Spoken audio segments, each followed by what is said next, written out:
Hi guys, today I've got something special. I've got a whole computer to show you. This is a Compaq Portable II laptop from the mid-80s. Yeah, it's rather massive, weighs a ton, and needs mains power to run, so it wouldn't really qualify as a laptop in modern times, so to speak. But these luggables, or all-in-ones as they were called back in the day, were definitely a thing. It was a successor to the Compaq Portable, one of the first luggable PCs and possibly the first 100% IBM compatible one. The Portable was Compaq's first ever product. It inspired their company name and was a massive success, itself setting several records.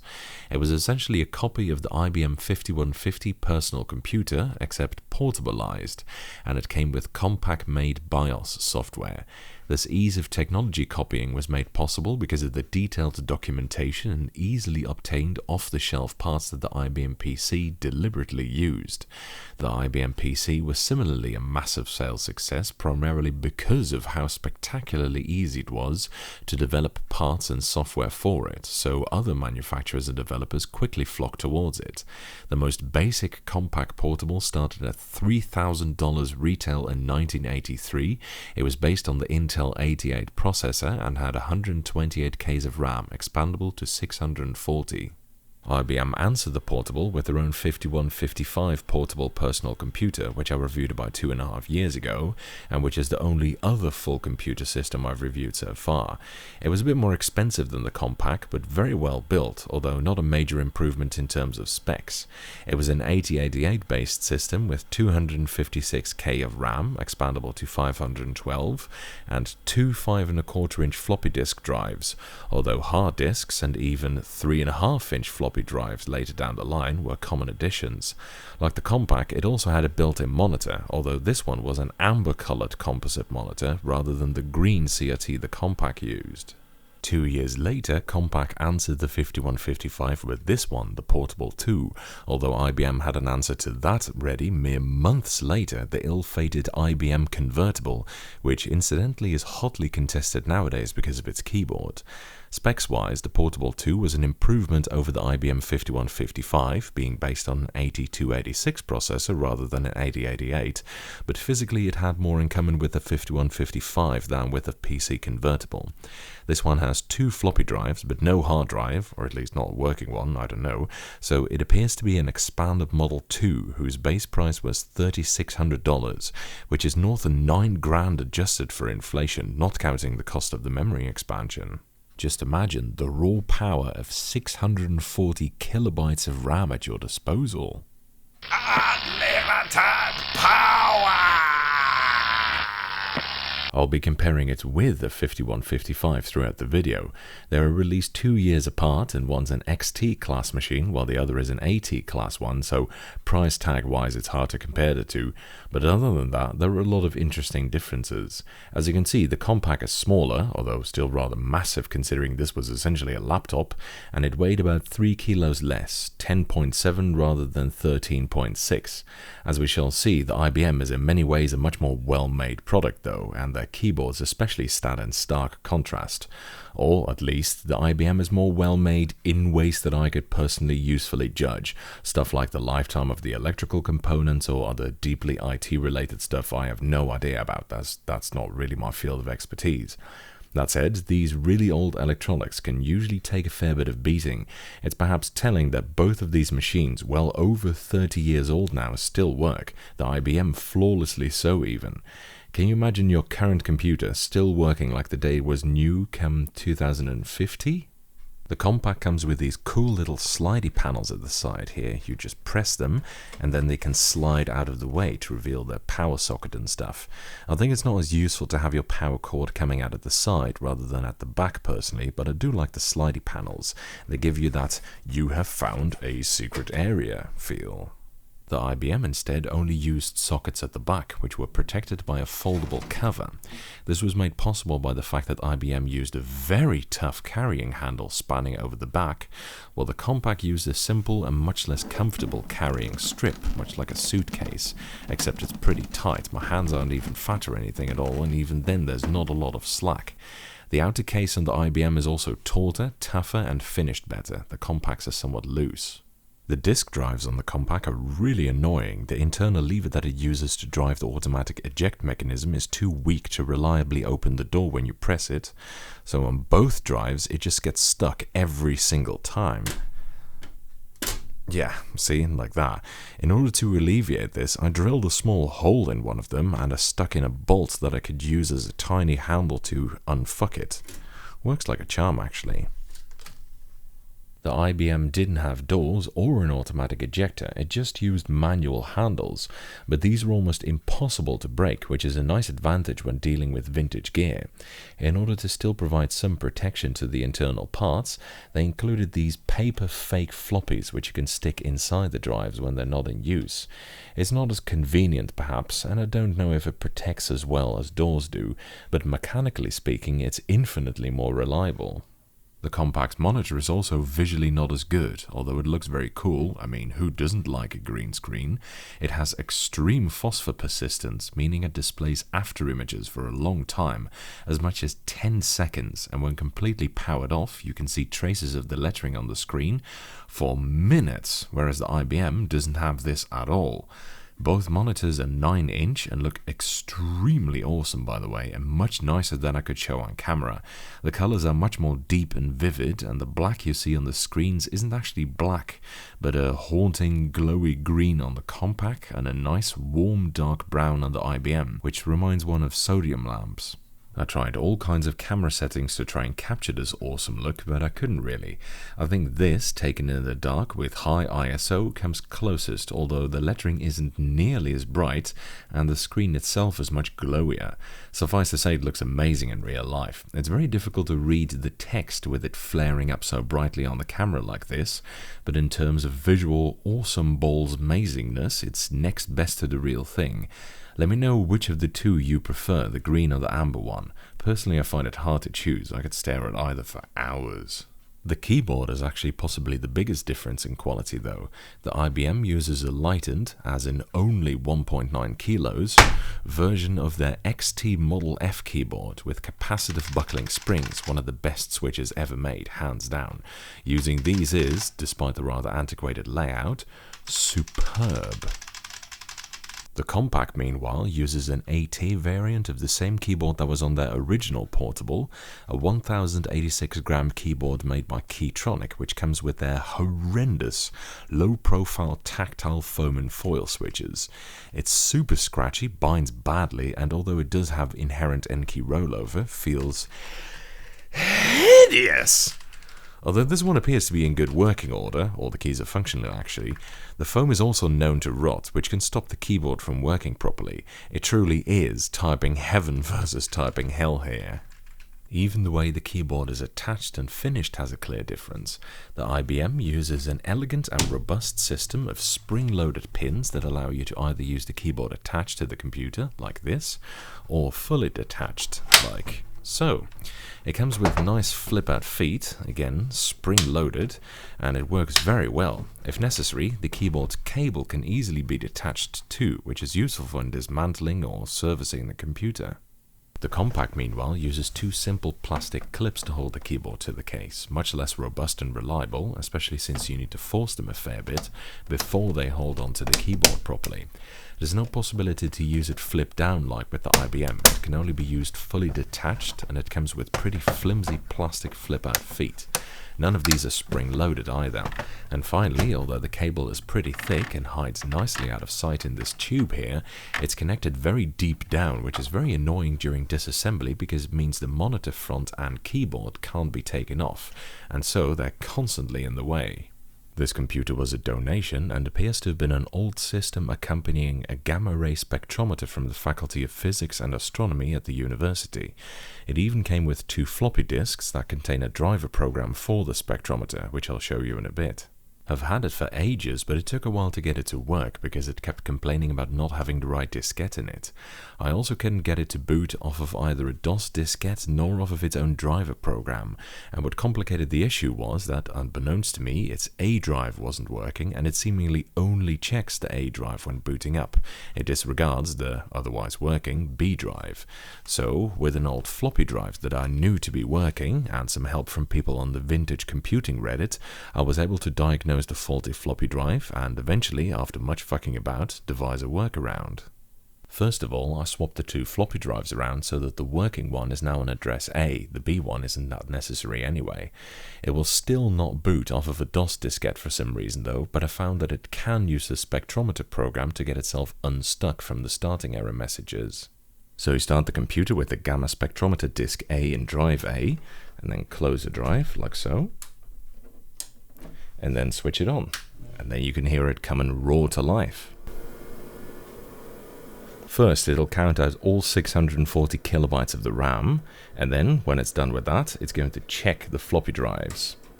Then it gives this message: 162 system options not set, run setup, insert user programs diskette in drive A, resume is F1 key.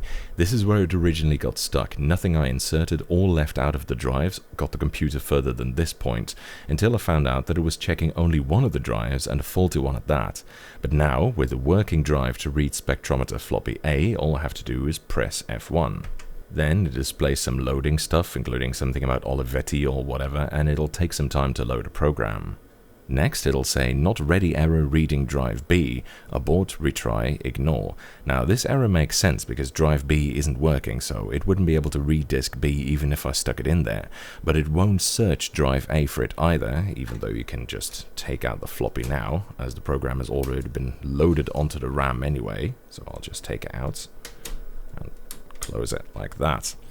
So the only thing you can do now is press I for ignore. And then it loads the spectrometer program. I mean, how cool does that look? Anyway, obviously we don't want to run a GRS spectrum, we just want to get to a DOS prompt. So we choose option 9, quit, which took me a while to find out that you need to press Alt plus 9 to access, and then press Y to confirm, and enter to input, and then it'll just shut down the program. Next, it gives the not ready error reading drive A again, I guess because there's nothing in here now.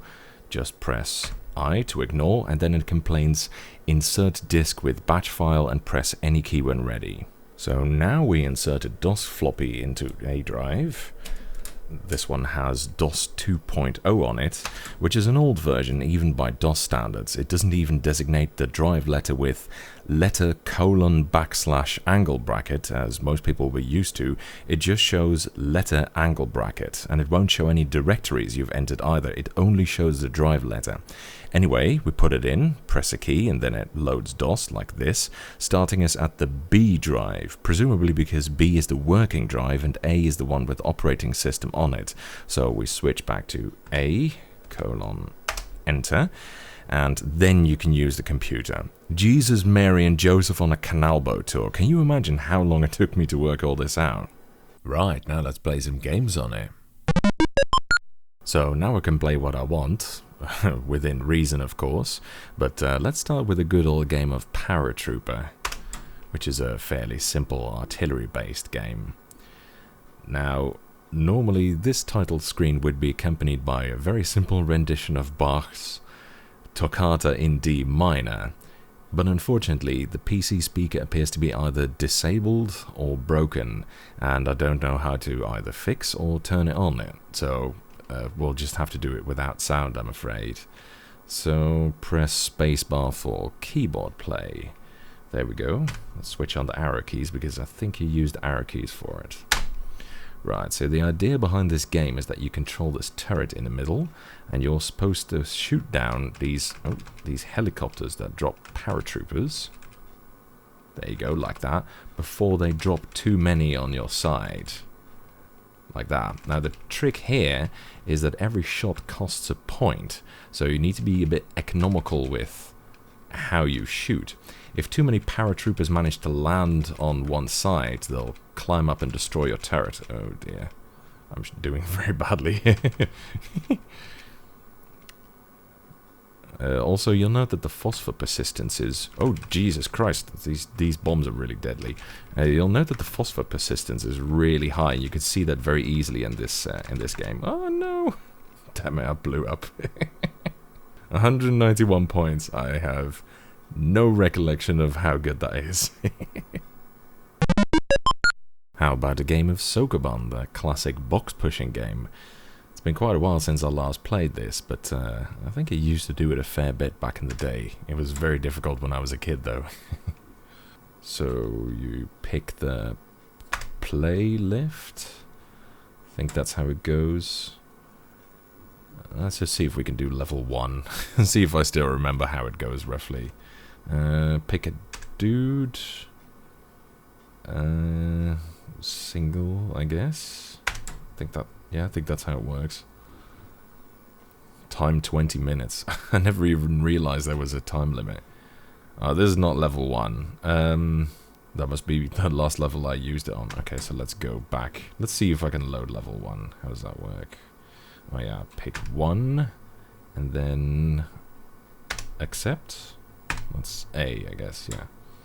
Yes, that's more like it. Right. So, uses the arrow keys. So the trick to this game is that if two boxes touch each other, you can't push them anymore. You can only push one box at a time. So you have to be quite careful with it. And the boxes have to go there. And I think the only way to enter this... I don't think I can... No, I don't think I can push that one inwards, so I would have to push this one out. Then that up, then that down, and yeah, I think that's basically already how that works. Push that into place. Normally you would get a nice little sound effect there, but oh well. I can always play it on my IBM, I guess. The 5155 does have sound effects. Well, sound effects. Really just that tiny beeper, really. Put that there. As I recall, the cruelty of this game is that there is no undo button, or at least not that I know of. So if you make one tiny mistake, then it's game over. You have to do everything again. And this game is very sensitive to game over situations. I think I have to push that down now. I can't push it into this corner, or otherwise I'll never get it out again. Right. Well, so far it seems to be going pretty well. I think I've got this level by now. Now just these last two boxes. Ooh, almost too far. I really shouldn't be holding down the arrow keys like I'm doing. I should just be tapping them, but I guess I'm just a bit lazy. Oh, how do I get this out? I guess down like that. Walk around. Push it down here. Yeah, and then we're done. I think Sokoban in Japanese means something like warehouse assistant or something like that. And now we've completed the level. 264 moves. I don't know how good that is, but whatever. So this is what level 2 looks like. It's already quite a bit more complicated. Let's leave that for another time. So, how about some good old Arkanoid, developed by Taito. This was a more modern version of Atari's Breakout, which is a very famous paddle game. Looks like my name is not in the top score. I can't remember whether I ever got a top score in Arkanoid. It's been so long. Right, let's try this. Okay, I think I skipped past the intro there. Oh dear, it's already releasing it. Yes, oh yeah, that's slow. So, one thing, and that's an extra paddle. Now, one thing I noticed in this version of this particular game, there were quite a few different versions of it, is that I think this is the only one I've ever seen where there are enemies. You can see that there's this enemy cone thing, maybe it's a sailing ship or something, floating up there. Oh, I think I just made myself smaller. And I think this is the only version I've ever seen something like that, and they don't really do anything. In fact, I'm not sure they can even kill you. They just kind of bounce your... Oh, what the hell? Bounce your ball about. It looks like I got a power-up that made me win the game. Ooh, holy shit. It does release it very quickly, it seems. Okay. You can also see the phosphor persistence very... Oh yeah, that's the laser one. Excellent. You can see that the phosphor persistence is... I want to keep this one. You can see the phosphor persistence very badly here. In fact, it makes it somewhat difficult to locate your paddle, because you just see a green blur at the bottom of the screen. Oh wow, this is going great. Nice. Right. Oh Jesus, those are harder. Also, the different tile types, I guess, are are more difficult to see with this because they all look almost exactly identical. It's just a slight pattern difference. Oh, that's the gluey paddle one. It's not bad here. I think only the left tiles here can be broken. Yeah, that appears to be correct. Man, it's been so long since I played this game. Actually, oh, this is the laser again, isn't it? Yeah, but all these blocks I think are fortified, so I don't think I can break any of these with the laser. E is probably N large, so that's a larger paddle.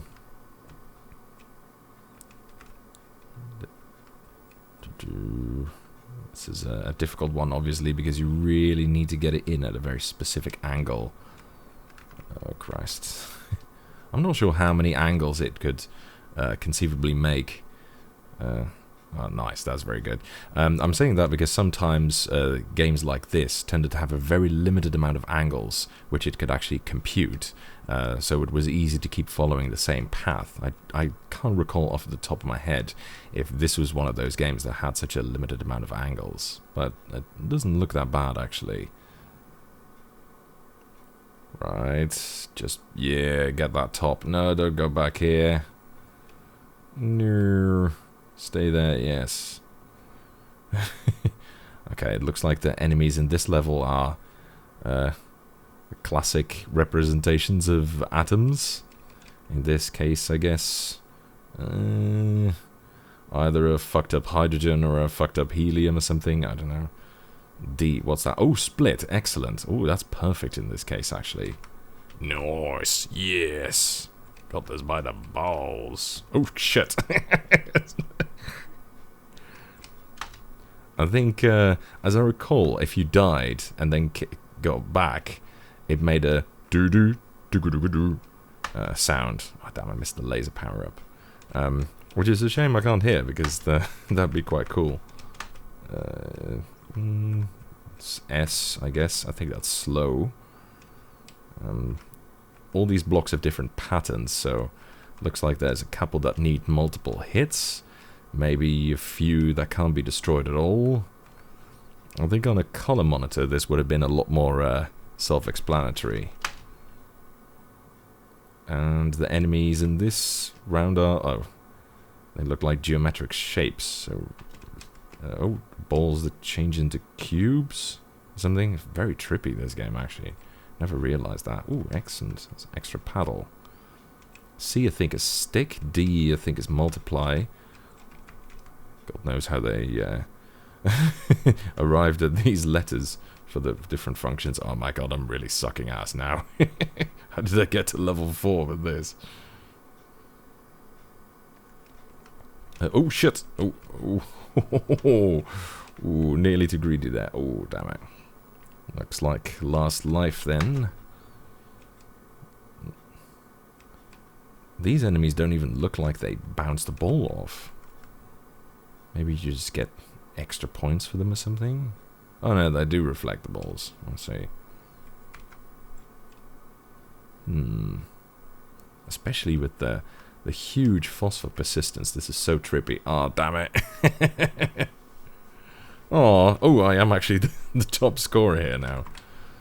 Well, in that case, it probably never remembered any of my top scores, because surely I would have been able to beat this.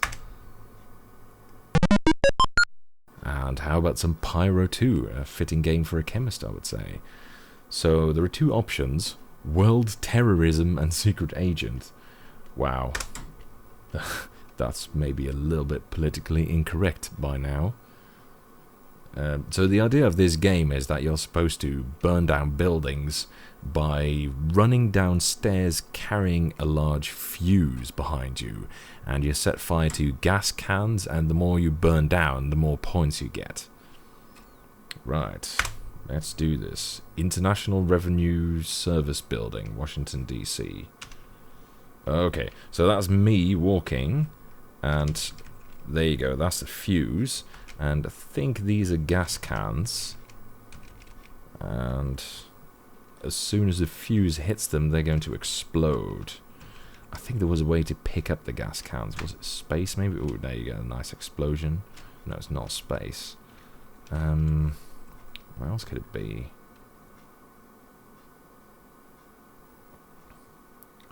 I wonder if... Yeah, that's also going to blow up.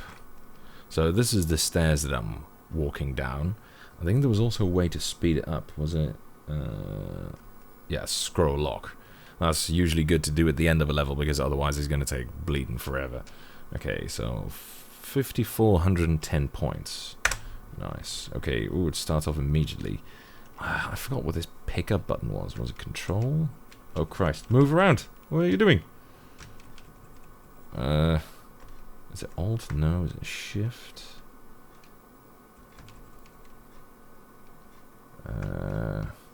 Oh yeah, it is shift, and then what is it? Put, yeah, and then space is put it down. So now you can see a puddle of petrol here, and as soon as the fuse goes through it, it's going to light it up and gain me tons of points. Right, let's scroll through that. I think that'll burn down a reasonable amount of the level. Nice. Next one. What was it again? Was it shift? Yeah, it's shift. Okay. Whatever. Might as well just... Oh, actually, quite... That's that's too close by, I think. Oh, and I'm moving too slowly. Yeah, so I'm not going to survive this. Oh, dear. Oh, dear. Oh, dear. I got burnt up.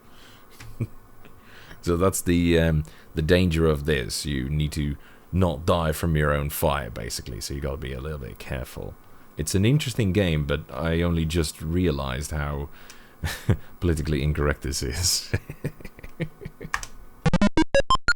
Next up we have Tetris, the game from beyond the Iron Curtain. I think at least it was still beyond the Iron Curtain at this time. Oh, there's even a little bit of history here. God, I haven't played this in ages either. Yes, okay. Come to think of it, I have no idea what the controls to this version are. Level... Okay, let's begin easy. Let's start level 0, height... Wow, you can even have it filled up already by default. Okay, let's try height 0. Looks like it's a little bit overexposed on the camera. Okay, so how do I turn? Oh, up changes the background. Oh, Jesus, space makes it drop. Oh, enter turns it around. Okay. Well, it looks like this run is already kind of fucked, though. Might as well start over again real quick, because that's not going to be very good. And I still got first place, I think. Wow, that's impressive. Okay, I don't think this one keeps score either. Right, let's play again. Level 0, height 0. I was never very good at Tetris. I was good at other games, but Tetris, I don't know. I also usually didn't get the line pieces very often, and that's kind of killer because, well, they're clearly the best. Let's see, let's put that... Oh. Okay. Oh, no, that's turn. I want to drop it. That can go there. Oh, it's looking messy already. Christ. Oh, nice. That fits there beautifully. Bugger off. Square. Hey, line piece. I have to say, the controls are not super good.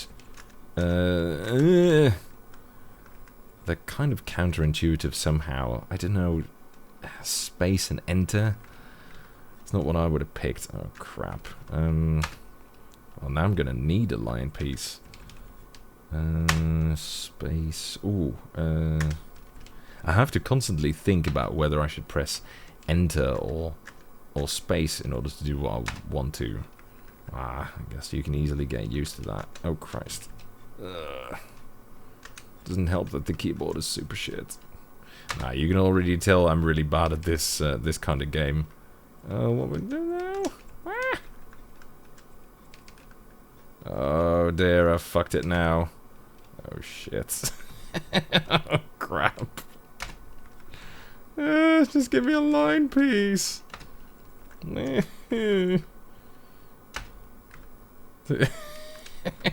Shit. Okay, I royally screwed this up. Square and that. That's yeah. I don't know what the odds are of getting a line. Oh, there you go, fucking finally. Yeah, points, bitch. Maybe I should just get rid of a line here. I'm so far behind now. No, that was a wrong choice. I suck. Get in there. Oh, that fits. Nice. Ooh, different background. Just to psych you out, I guess. Maybe this is... Where would this be? Maybe somewhere in Siberia or something?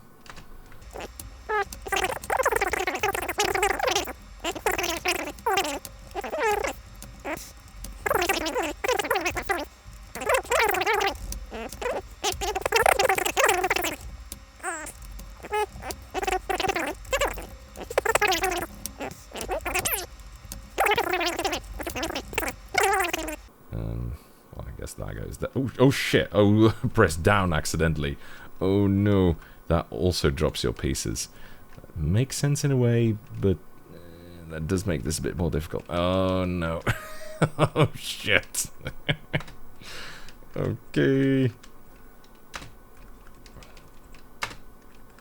That can go there. Oh yeah, now you give me a million line pieces. Yeah, I see how this is going. No, that sucks ass. No, what am I doing? Oh, fuck. Oh dear, I've really given it away now. Okay, so I guess all this is kind of lost.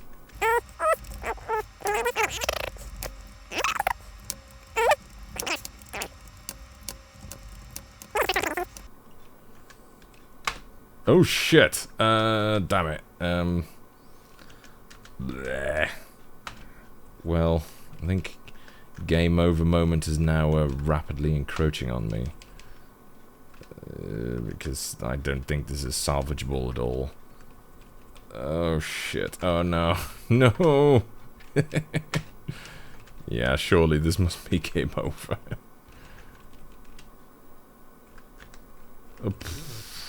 Oh no! Oh man, I can okay, right. Shit. Well, at least I'm first place again. So I've beaten my previous score of 0. Yay! Right, let's play some Archon. Now, this is a real classic as well. Unfortunately, it's going to go terribly badly because the AI is super good at this game, and I haven't played it for so long. I did play its successor, Archon II, a lot more, which was much more accessible, but still, this is a great classic. So now you get the pieces moving in. This might be one of the very first intros to a video game that I really know of, because this is a really old game as well, and normally it's accompanied by the sound of the pieces moving, which goes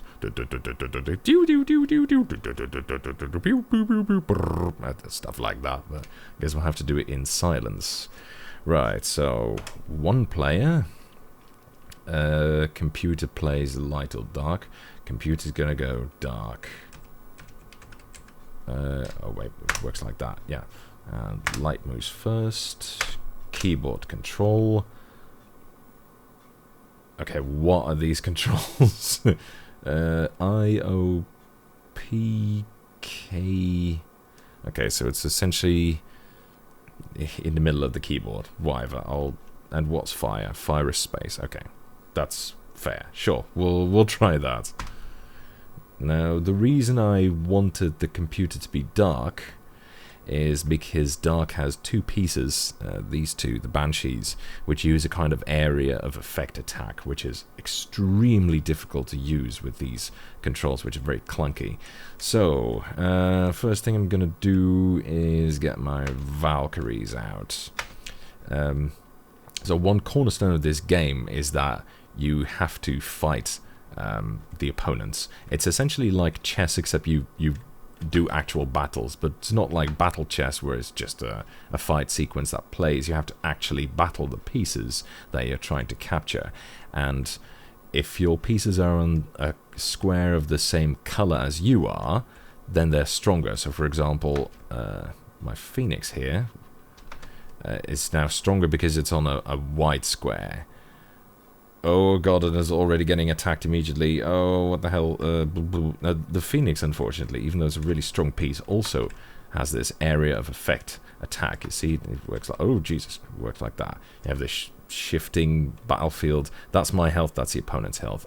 I don't know what... I think that's an elemental that he's summoned. Oh, Christ. Oh, dear. But you can see why I hate the area of effect, because you can't move while doing it, and it's really difficult to get this bobbing AI to walk into it. So I'm basically fucked. I think I always lost the Phoenix to the AI, because it's just too good. Right, so now I've lost that piece, and now it's my turn again. So let's start attacking shit. How about my knight attacks his goblin? Yeah. So the pawns are melee based. Oh Christ! Oh, I've already been hit. There you go. Well, that was very quick, but you get the idea there. This is going to be a very one-sided match, I think. So you can see that the shifting squares are now into a darker cycle. So that's one of the things you need to look out for. And these flashing squares, 5 squares, that's the ones that you need to capture, and then you win the game. I think also, as I recall, if you get more of them, then your pieces become stronger, which is an incentive to attack, I think. Man, this this control scheme is fucking terrible. I'm also going to take the genie out. It's a very strong piece, the genie. The opponent's getting his banshees out. Ha ha ha, I'm going to attack you. Okay. Now, the banshee also has an area of effect attack, and you'll probably see... Oh, see him absolutely mullering me, because the AI is really good at it. Oh, shit. This feels unfair somehow. That's that's DOS era difficulty for you kids. Jesus. Right. Ooh, that's a shapeshifter. The opponent also has a shapeshifter, which takes on the shape of whatever opponent is fighting, but it has a lot of health. Right. Let's just be aggressive. I'll just stick an archer here on this power square. Okay, looks like the shapeshifter is attacking my unicorn. Haha! Oh, damn it. I was going to say I scored a hit, but it's already won. Shit. You can also cast spells, which I think I might do now.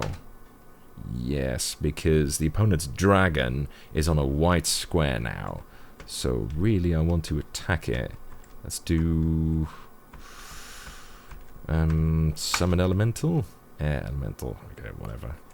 Looks like just a tornado or something, I guess. Oh, makes sense. Right, so let's fight this piece of shit. Dragon's really strong. And it's... Oh, Jesus, its projectiles are very damaging, but kind of slow, it seems. Oh my god, this is so difficult to control. Oh god, the early 80s was the Stone Age. Oh. At least I got a hit in. Fuck. Ooh, it's attacking more of my stuff now. So his knight's got... Oh shit. Move! His knight's got way more health because it's his shapeshifter, which is a much better card. Ooh, it looks like I nearly had him. Nice. Let's attack more shit. I'll take on your crappy goblins. Ha ha ha ha! Come and get it! Oh Christ, it's coming for me. Move away! Okay, nice, I got it. At least I can deal with the melee guys. They're not that difficult, I think. Oh, what's happening now? Oh, Basilisk. Okay. Oh shit! Got me one hit. Okay. Fuck balls. Oh dear, she's casting something. Revive. Oh, you can also do that. Haha. Well, should I do that? Yeah, two can play at that game. Let's revive the Ginny. That one. Oh, it automatically puts it in front of you. That's interesting. Okay, looks like my pathetic little archer is going to die very quickly now. It's got almost no health. Oh, Jesus. Ooh, I hit. It's interesting. In this game, the dragon doesn't seem to be all that good, but in Archon 2, the dragon is probably the best piece in the entire game. It uses, as I recall, a devastating fire attack that just mullerizes everything. And there are also oh shit! And there are also flying units in that game, which the dragon is, which makes it harder to hit. Right, what do I attack now? Haha! Counter-attack.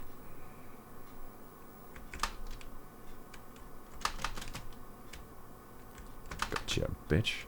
It looks like you go slower through those squares. Yes. Okay, admittedly, I'm not doing as badly as I thought I would. I can kind of see how I might have been better at this game when I was a kid. Maybe even passable. I might even have won 1 or 2 games. Which is almost unthinkable. Right. I want to attack the enemy sorceress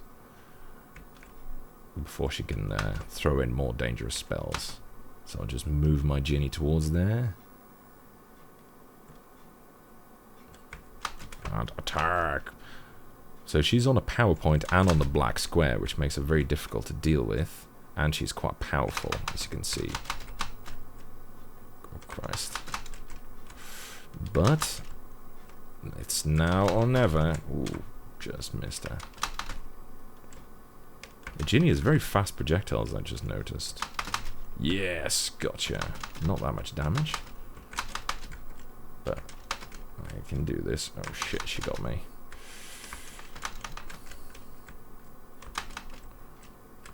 This feels so random. Oh dear, she got me.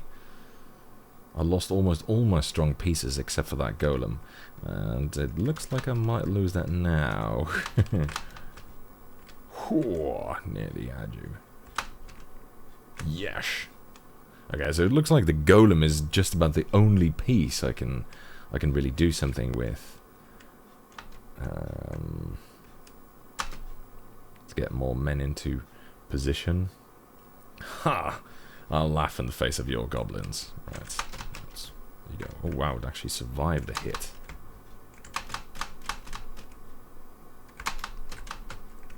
Yes, wow, that costs a lot of health, unfortunately.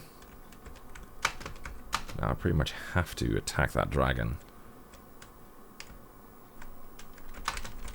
I'm still not sure how this game Look at the movement pattern on that thing, man. Jesus Christ.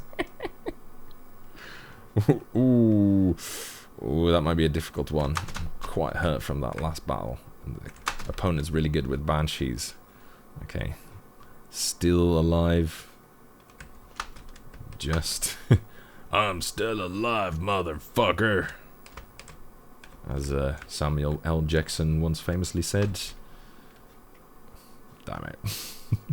I think it was in The Negotiator, wasn't it? Or whatever that film was called. Ah, clever, Thomas. You throw a rock right against one of those obstacles.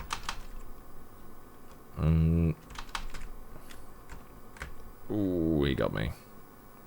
Bloody Nora, I've got nearly nothing left. So pick your poison. Right, let's pit the Valkyrie against the dragon. I think at least I'm on a white square, so with a bit of luck, I have a small chance. Oh my god. Yeah, come here. Come here. These diagonal buttons are fucking awful. Oh, he got me. So, only my sorcerer left. And he's going to mop him up now very quickly, I think. It's a powerful piece at least, the sorcerer, but... Oh, Jesus. But the way he moves about with this dragon is just absolutely otherworldly. I mean, look at that. How am I supposed to hit that? Oh no, get out of the way. Sneaky diagonal attack doesn't work. Oh Christ. What's this? These black tiles slow you down. I really should avoid it. Ooh, a 1. Bloody hell. Okay, let's just challenge her to a duel directly. Oh, it teleports rather than moves. Nice. So, I'm coming for you, you bitch. Conjures a spell. Oh. Oh. Okay. I forgot that. Your sorcery is safe only because he's on a power square. If you move off of it, he can just get locked down like that. Right. Alas, this icon is imprisoned. The game is over. The dark side wins. Use control break to play again. Let's not do that for today. Overall, it's a super cool little computer, or massive computer actually, and it works pretty well, which is quite impressive after 3.5 decades. It's really not badly made or anything, but next to the IBM you can tell that there's just a lot less attention to detail, and everything was done just a bit cheaper. Still, I'm really happy with it. It's an awesome piece of computer history. That's it for this overview/review/history lesson. Thank you for watching, I hope you enjoyed it, and following is a typing demonstration of me typing on this computer.